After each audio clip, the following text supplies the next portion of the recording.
Falamos agora a respeito de fertilizantes, tem também uma relação importante com os recursos que vão ser colocados à disposição através do plano empresarial, que será lançado daqui a pouco e que deve confirmar 400 bilhões e 500 milhões de reais em recursos para esta modalidade agrícola. E nós vamos falar sobre fertilizantes agora, vamos conversar com Marcelo Melo, que participa conosco ao vivo nesta edição de Agricultura BR no Canal do Boi.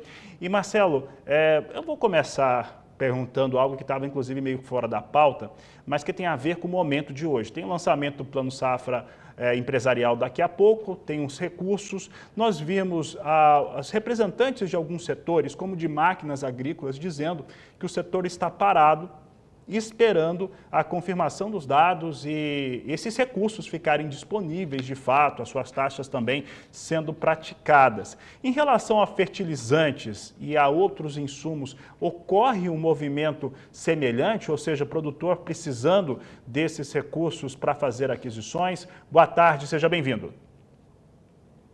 Boa tarde, Fabiano. Muito um prazer estar aqui. Olha, sim, o Plano Safra, ele representa aí, em média, 25% a 30% do volume de pagamento, né, dos insumos. Então, também muito barter e temos também capital próprio dos agricultores, né? Então, é um volume significativo importante, mas o mercado tem rodado bem. Nós já estamos aí possivelmente com 60% das vendas para o segundo semestre efetuadas em fertilizantes, tá? Muito bem, Marcelo, já que você falou do que já está efetuado e também aquelas trocas, aquela relação que já foi feita através de barter, o quanto que o produtor rural brasileiro, pensando que a principal cultura ela começa, ou pelo menos tem uma liberação legal a começar a ser semeada em alguns estados com o fim do vazio sanitário, que vai dar no dia 15 de setembro, outros estados mais para o final do mês, mas em setembro a gente já tem semeadura se a chuva ajudar, né? Então estamos aí há cerca de 2 meses, um pouco mais disso. Como é que está essa aquisição em relação ao que vai ser aplicado na safra 24-25, que é desafiadora, talvez até mais do que a safra atual? Então, exatamente, nós estávamos numa situação até maio, razoavelmente um pouquinho melhor que estávamos no ano passado, vamos supor dessa. E de lá para cá, então nós estávamos já com 5% das compras efetuadas. A safra verão é o grosso do semestre, né? A gente não tem isso dividido assim por cultura, mas obviamente o volume todo, a maior parte é a safra verão. Então o que acontece? A gente sentiu em junho ainda que o mercado continua dando bem. Então, por isso que a gente calcula que a gente está com cerca de 60%.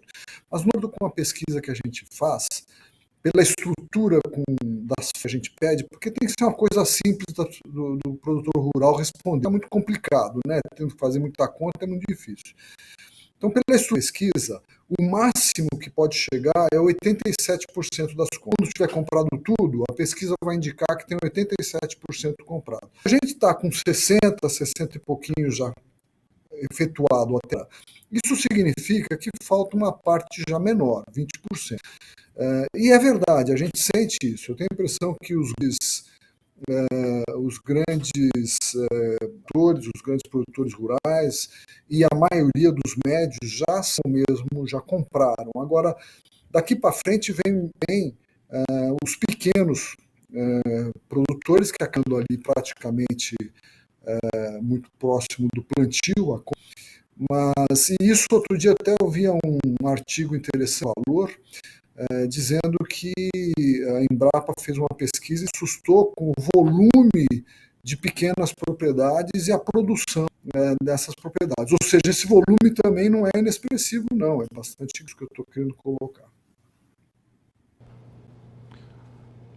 Marcelo, um outro dado relevante em relação à precificação do que a gente tem recebido aqui no Brasil, ainda mais com um cenário que está muito instável eu não diria nem para o dólar, mas para a moeda brasileira. Quem está muito instável é a moeda brasileira, que perde muito valor frente ao dólar e também a outras moedas pelo mundo. O que mudou nesta relação após este momento de implosão do real em relação ao seu valor como ativo? Bom, esse é um ponto interessante para levantando, porque, digamos, quando a gente olha no curto prazo, obviamente o dólar é essencial para o preço de fertilizantes, porque como 85% do fertilizante é importado, né, o dólar sobe, o fertilizante fica mais caro em reais. Ocorre que também o grão, né, ou seja, a soja, mesmo o milho, conta e várias outras culturas agrícolas, açúcar e outros, café, também estão subindo de preço por conta do dólar. Assim que o dólar sobe, e o dólar nas últimas, não dá 2 semanas, subiu acho que 10%. Né? Se a gente pegar o ano inteiro, se a gente pegar de janeiro até agora, o dólar subiu cerca de 15%. Mas se a gente pegar as últimas 2 semanas, o dólar subiu 10% dos 15%, né? Ou seja, 2/3 dos 15% subiu agora. É possível que neste momento as vendas de fertilizantes estejam interrompidas, ou seja, o produtor rural, ele fala, pô, deixa eu parar, deixa eu ver se o preço vai voltar, se acomodar, como vai fazer. Né? A gente vê isso, é muito comum. Nós estávamos com a volatilidade de câmbio um pouco menor recentemente, aí um ano mais ou menos, e de repente ela voltou. Então, no passado, muita volatilidade de câmbio, é comum, na hora que ele sobe o câmbio, param as compras. Mas aí, passado 10 dias, 2 semanas, 10 dias, o pessoal vê se o mercado volta, se acomoda, estabiliza naquela faixa, e como, na verdade, a venda dele também está ligada ao dólar, ele volta a comprar.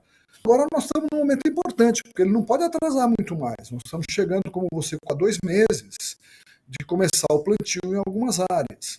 Então, é importante que ele compre, ele tem que sair do mercado, mesmo que os preços ideais, não estou me referindo ao dólar agora, né?